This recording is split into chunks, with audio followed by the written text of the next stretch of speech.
264 of the CRICKETher Weekly. As you can hear, I'm a bit croaky this week. Unfortunately, I've got a cold. So I'm afraid, Sid, you're going to be doing 95% of the talking this week. Good luck trying to carry this episode all by yourself. Okay, thank you. Raf will be making her contribution via the art of mime. We've actually watched some cricket this week and it's been gorgeous weather in the UK, so it was great cricket weather. We went to the CRICKETher Bowl, got the name right, to watch Hampshire v Surrey in a warm-up match, and it was our first taster of the new county system, wasn't it, Sid? Yeah, everyone in their county uniforms, well, back again in their county uniforms, of course, because we were reminded that, Hampshire did used to exist. There's still a display of the old Hampshire in the atrium at the what's it called again? Utilita. Not the Rose Bowl, yeah, the Utilita Bowl. But, New Hampshire with their bright yellow jerseys and their bright yellow pads. They actually look oddly like South East Stars. It's the same colour combination as South East Stars, which feels a little bit strange. Surrey won it, but it was one of those weird jumpers for goalposts games that I call them, where 14 people batted and 17 people bowled. And... It was quite funny because the scoreboard then came up with Hampshire something for 12. And you're like, hang on, I thought I understood the laws of cricket. I obviously don't. Lauren Bell was playing, opening the bowling, and actually it was interesting to see the full complement of England players for Hampshire actually there, even if they weren't all playing. I wonder if that's Charlotte Edwards' influence already starting to be felt, perhaps. Yeah, I guess that Lauren Bell's pretty much nailed on to playing Charlotte Edwards' game, first game as manager. I don't think she'll be too worried about her place. But yeah, good to see her, getting a few overs in. I think she bowled 5 overs. And other people were there. Freya Kemp was there.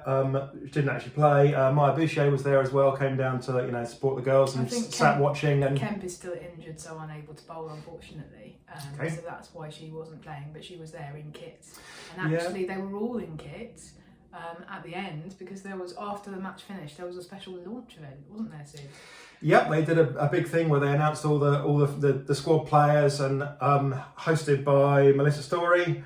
And her pals at Storyline, and yeah, it was a nice event to be part of.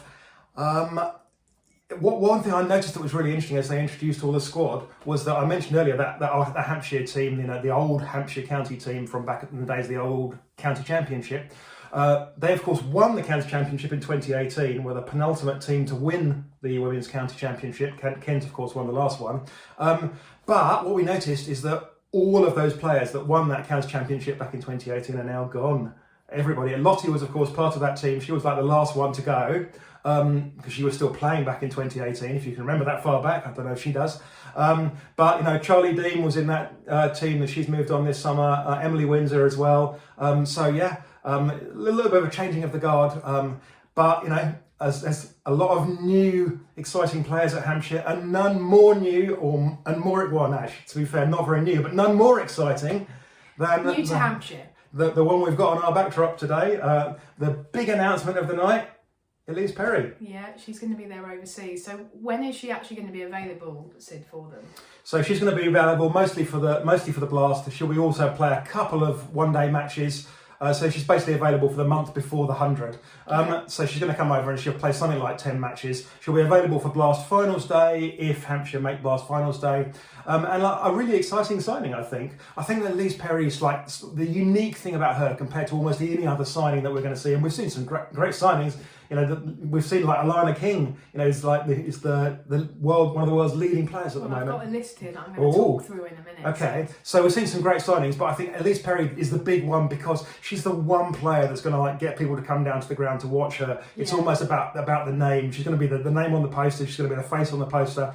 It's fantastic to be able to launch the regional era. Come to the Utilita. Not the regional era. The county era. Come to the Utilita and watch Ellyse Perry in the flesh. And how fantastic also for those young Hampshire players, likes of Ava Lee and things, being able to go, I'm playing with Ellyse Perry in these matches. Fantastic. And by all accounts, Perry is actually really good with young players and very generous with her time in coaching and in the nets and things. Yeah, so fantastic opportunity for them. It's a massive marketing coup for Hampshire, and I can't remember who described it as Lottie's parting gift to them, but it was clearly negotiated by her. She's worked for many years with Perry at the Sixers in Australia, and so they won't have Lottie coaching them, but they have got this this amazing overseas signing. As you were talking about the kind of the fact that we have got a number of overseas in this new era of the county system, it shouldn't be forgotten that actually in the old days of county cricket we did used to get actually some quite high profile overseas players coming over. I can remember going and watching Alex Blackwell playing for Berkshire. It was one of the years where the Ashes was being played, but she came over and played a number of county championship games for Berkshire, and I actually managed to get an exclusive interview with her on the boundary at can't even remember where it would have been. Finchampstead, yeah. Anyway, but it does feel like actually some of the money that the counties have got is now being channeled in the direction of these very high profile signings, because so we've got we've obviously just talked about Ellyse Perry, you mentioned Alana King at Lancashire, Susie Bates going to Durham, it's another one that's recently been announced, Heather Graham at Notts, Amanda Jade Wellington at Somerset. I guess that's not so much for surprise because she was a Storm player last year, Storm, but still great to see her back. And Grace Harris at Surrey, that feels like quite a high profile one as well, in terms of actually having somebody who's a big character and who will entertain the crowds. Yeah, absolutely. So there's some big names in there. Obviously, out of those, Ellyse Perry is by far the biggest. So it is a massive coup for Hampshire. But it's just nice to see some of these, these counties actually going out there and getting good solid overseas signings for this first season of county cricket, which is going to be really important in terms of, do people come and do they come back? Yeah, absolutely. Okay. Topic number 2, Sid. England A. England A out in Australia. They are playing their, I was going to say test match. It's not a test match because it's not a full international. It's also not a test match because of how many players are playing in it, but maybe we'll come to that in a minute. So the current situation, they're 2 days in now, and England A finished day 2 317 for 4, trading by just 26 runs, and that was actually something of a recovery because they were 30 odd for 3, weren't they? Yeah, they were in trouble at one point. At the point that I kind of woke up, I didn't watch the first session, but at the point I woke up and sort of crawled downstairs to turn it on, and yes, it certainly looked like I might be witnessing a procession of wickets. But Alice Capsey and Paige Scholfield both went out and scored hundreds. And that was just fantastic to see. And Alice Capsey in particular, what I was impressed about with Alice Capsey was it was a proper kind of test match 100, if you like. That she played a lot of defensive strokes. She didn't try and attack. She played with patience, and she kind of got stuck in there. And that's what's so great to see for that. I think she really played the situation. And she of course hasn't played a test match for England, despite having been an England player for 4 years now. England have played like 4 tests in her kind of playing era, but she's never been selected. Perhaps that was a mistake because she actually looks like she was able to kind of turn on that different game when she needed to. Well, perhaps it was a mistake, but it's very interesting that this has come about in the same, or just following the dismissal of John Lewis from the coaching role. Now, I'm not saying that this is directly related, but I'm not saying that because I do feel that Alice Capsey had very mixed messaging from John Lewis. I feel that she was told you need to go out and play with freedom, and you need to be expected to kind of come in at the drop of a hat and hit sixes, and wasn't given the opportunity to kind of develop that discipline that you need to play a kind of a red ball multi-day innings. So yeah, I do think that actually this from Capsey, the timing of it is not necessarily a coincidence. Yeah, I mean, it's Charlotte Edwards' big challenge, isn't it? Can she kind of turn around Capsey's career and push her on to that other level that we all believe that she's capable of? Very much the way that Mark Robinson did with Tammy Beaumont. So, when Mark Robinson kind of, became England coach, Tammy Beaumont had played a lot of internationals. She played like 60 or 70 internationals, but she'd never really been very successful. She'd been moved up and down down the batting order a lot. She's batted almost everywhere in the order already. And Mark Robinson kind of found a way to kind of unlock her potential and turned her into a completely different player. You know, can Charlotte Edwards do that with Ellyse Capsey? Yeah, I mean, I think what I'm saying is that Capsey now in her own head, you know, it's way too soon for any other coach to have had an impact on her, right? But Capsey in her own head now will be able to think, actually, I don't have to contend with that John Ball messaging anymore. John Ball is dead. Okay, as I wrote in The Guardian, RIP, died at the Melbourne Cricket Ground on the 1st of February 2025. I'm quite pleased with that line. And it proved prescient. So yeah, it's about now her kind of being able to abandon some of those mixed messages, and I think it's really important. We think this is maybe her first 100 in senior cricket. Yeah, and but the one thing that's disappointing, should we move on to that thing? The one thing that's disappointing is it's not a first class 100. Why is it not a first class 100? Because they've decided to play 12-a-side here, and I'm really disappointed with that. So this could have been a first class game. The England Lions, who are the men's equivalent, played a 4-day red ball match in Australia earlier this year, and that was a first class match. So this would have been a first class match as well, but they made the decision not to do that. They made the decision to play 12-a-side, which allows them to kind of sub people in and out. And I think that's really disappointing. Why is it disappointing? So 2 reasons, I think. Firstly, that you know, the messaging coming out from England, from Charlotte Edwards, is the really important thing is that, you know, you have to play proper cricket, you have to play pressure cricket, you know. And England's big problems have all been with pressure and dealing with situations. And what do? We put them into like this one opportunity, because don't forget, this will be the only opportunity for a couple of years. Some of these players, it will be the only opportunity they get to play this kind of match prior to their Test debut.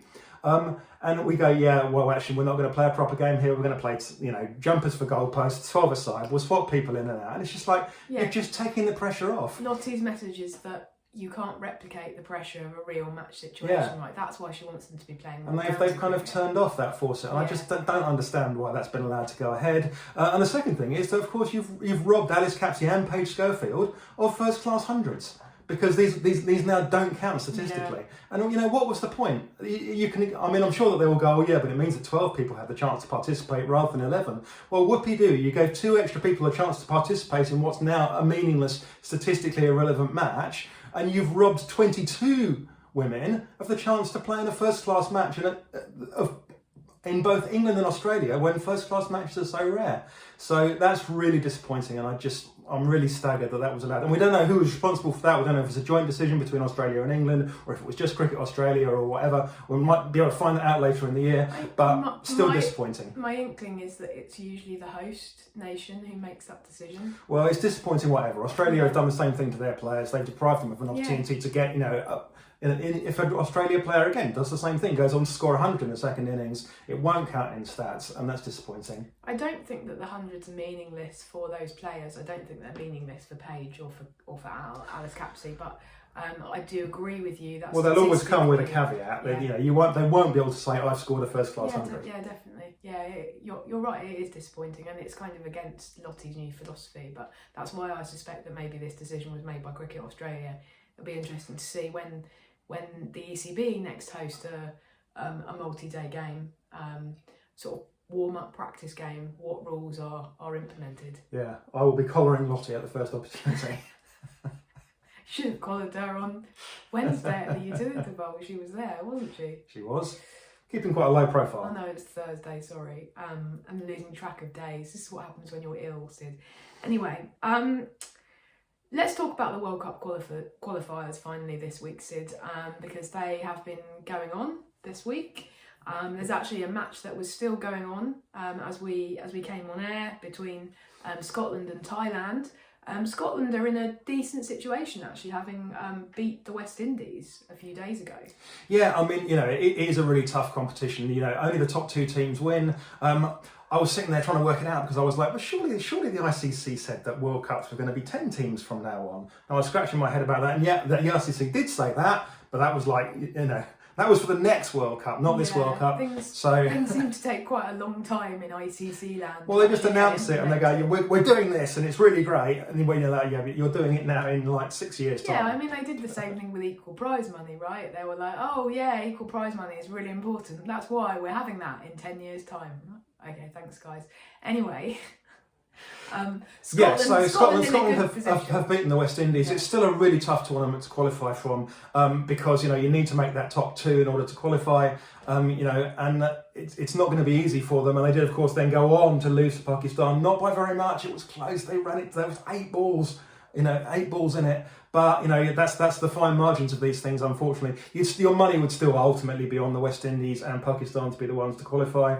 The West Indies very, very dependent upon Hayley Matthews again, who was injured, and she actually retired hurt twice in that match, didn't she? And so I've never seen anything like it. She was literally stretchered off, and then 3 or 4 minutes later, she was back out batting. Yeah, so incredible effort from her. They're just so dependent upon her. So if it turns out that she can't play some of those games, then maybe the West Indies are in trouble, and that might give an opening to a Scotland. Ireland have already lost 2 games. Ireland play again today. Even if Ireland lose today, they're not totally out of it. They still mathematically will have a teeny tiny chance. But Ireland really struggling. Once you've lost 2 games, then you're really struggling. 6-team tournament to make the top 2. And again, we've talked about this before. The kind of disparity that's developing between Ireland and Scotland.